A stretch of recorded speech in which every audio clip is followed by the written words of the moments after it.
अध्यक्ष महोदय, पण ते आता तुम्हाला देत आहेत. अध्यक्ष महोदय, अंतिम आठवडा प्रस्तावावर खरं तर सन्माननीय साटम साहेब फार फार भरकटलेले वगैरे वगैरे बोलून गेले आणि उत्तम सरकारची तारीफ केली, कारण आता पुढचे दिवस चांगले त्यांना येवोत,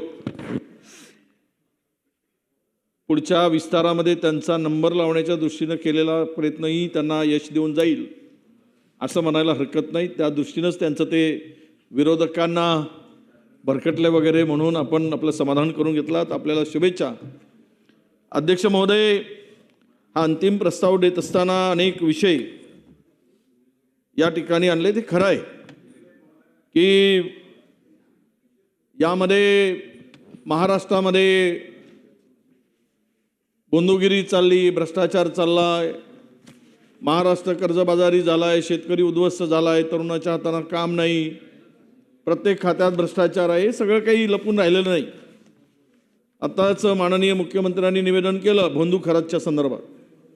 पुरोगामी महाराष्ट्र म्हणतो आम्ही या संदर्भात तपास करून पोलिसावर जे काय दबाव टाकण्याचा प्रयत्न झाला त्यांच्या निवेदनातून त्यांनी ती भूमिका आता स्पष्टपणे या ठिकाणी अध्यक्ष महोदय मांडली. माननीय मुख्यमंत्री महोदयांनी यामध्ये मांडत असताना जादूटोणा असेल किंवा अनिष्ट प्रथा या संदर्भात कायदे आहेत, त्या कायद्याच्या दृष्टीनं जर काही लोकांवर कारवाई झाली असती, त्या बंधूबाबांच्या बरोबर ज्यांनी ज्यांनी सहभाग केला त्यांच्या चरणी नतमस्तक झाले.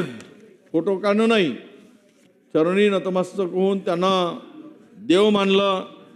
खरं म्हणजे हा कायदा 12 वर्षापूर्वीच आलेला कायदा होता, जादूटोणा विरोधी कायदा, आणि हा कायदा 2013 मध्ये संमत झाला. पण 12 वर्ष होऊनही या कायद्यासाठी आवश्यक असलेली नियमावली अद्याप आपण या 13 मध्ये तयार झालेल्या कायद्याची सरकार करू शकले नाही. का करू शकले नाही? 13-12 वर्षामध्ये कायदा संमत झाल्यानंतर जे काही अंधश्रद्धा पसरवली जाते, बंधुगिरी पसरवली जाते, जादूटोणा होतोय, यातून काय पिढीला देणार? हे देवाच्या नावाने, धर्माच्या नावाने जो काही बाजार मानला जातो आणि शोषण केलं जातं, त्यामध्ये त्या महिलांचं शोषण होतं. मग ही जर नरेंद्र दाभोळकर यांनी जे काही संघर्ष केला हे कायदा अस्तित्वात आणण्यासाठी, आणि हा कायदा महाराष्ट्र अंधश्रद्धा निर्मूलन समितीच्या ज्येष्ठ कार्यकर्ते जे आहेत मुक्ता दाभोळकर यांनी वारंवार मागणी केली, जर हा कायदा अस्तित्वात आला असता तर एकही मंत्री, एकही आमदार त्या बंधूबाबाच्या चरणी गेला नसता. म्हणजेच तुम्ही त्या कायद्याची अंमलबजावणी करून नियमावली तयार केली असती तर हे बंधूबाबा तयार झाले नसते.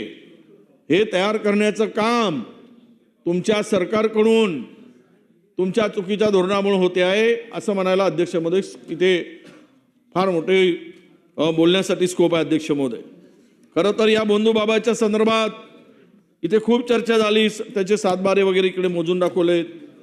यामध्ये कायदा सुव्यवस्थेच्या संदर्भात इथे विषय आहेच. आम्ही महिलावर झालेले अत्याचार, संगमनेरमध्ये तर 6वी मध्ये शिकणाऱ्या मुलीवर ॲसिड हल्ला झाला. कुठे आहे कायदा सुव्यवस्था, कुठे आहे पोलिसांचा धाक? त्यामध्ये अजूनही तो आरोपी सापडला नाही. खरा सापडला, पण 6 महिन्याच्या मुलीवर ॲसिड हल्ला करणारा आरोपी पोलिसांना अजूनही सापडत नाही. 7 दिवस होऊ नये, हे काय गंभीर नाही आहे वाटतं पोलिसांचा धाक. जर पोलिसाचा धाक झाला असता तर खरातच पैदा झाला नसता. पोलिसांच्यामुळे खरात तयार झाला, पोलिसांच्या सहकार्यामुळे खरात तयार झाला. खराच्या अटकेनंतर आणि ज्या काही तक्रारी आल्यात, मला ज्या माहितीप्रमाणे 110 व्हिडिओ आहेत, त्यामध्ये अनेक राजकीय लोकांचे व्हिडिओ समोर येत आहेत. ते येतील म्हणून मी म्हणालो SITनी कितपर्यंत जाऊन खोलवर जातं SIT, त्यावेळेस चर्चा होईल.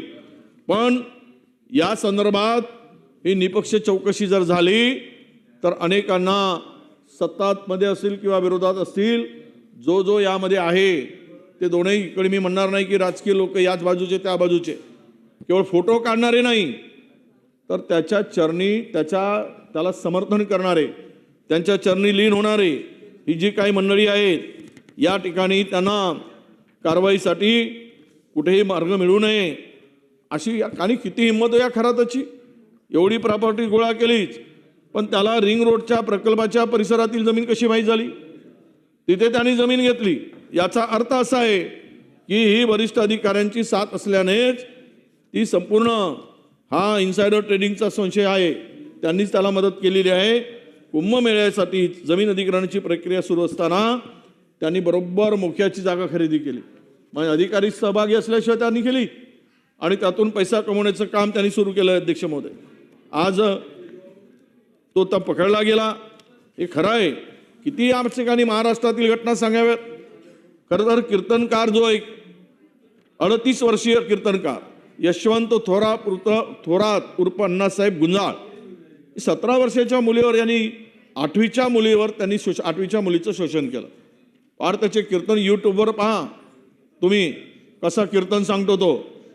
हा असले लोक कीर्तनकार, याला तर साला चौकामध्ये फाशी देऊन ठोकलं पाहिजे. अल्पवयीन मुलीवर आणि कीर्तन सांगतो, समाज प्रबोधन करतो. कसला हा समाज प्रबोधन करणारे आहे तसे हे शोधले पाहिजेत. असे लोकांची जी फॅक्टरी तयार होत आहे, केवळ याचा उपयोग राजकारणासाठी होता कामा नये, धर्मासाठी होता कामा नये, देवासाठी होता कामा नये, भोळ्या बाबळ्या लोकांची फसवणूक होण्यासाठी होता कामा नये. अध्यक्ष महोदय, म्हणून या आरोपीने 2021 पासून या पोरीवर नजर ठेवली होती आणि आरोपीने अत्याचारच केला नाही तर तिला गरम लोखंडी सळ्यानं तिला चटके देऊन अमानुष मारहाण सुद्धा केली. अशा अध्यात्मानी, धर्माच्या आणि अध्यात्माच्या नावाखाली जर हे भोंदू तयार होत असतील, असे 10 उदाहरणं या ठिकाणी आहेत. पण संपूर्ण उदाहरणं कदाचित अध्यक्षमध्ये देता येणार नाही. संत तुकाराम महाराजांनी ते त्यांच्या अभंगातून 300 वर्षापूर्वी सांगितलं होतं, ऐसे कैसे झाले बोंधू कर्म करुणी म्हणती साधू, अंगा लावून या राख डोळे झाकुनी करती पाप, दावणी वैराग्याची कळा भोगी विषयाचा सोहळा, तुका म्हणे सांगू किती जळो तयाची संगती. 17व्या शतकात तुकोबांनी सांगितलं बघ.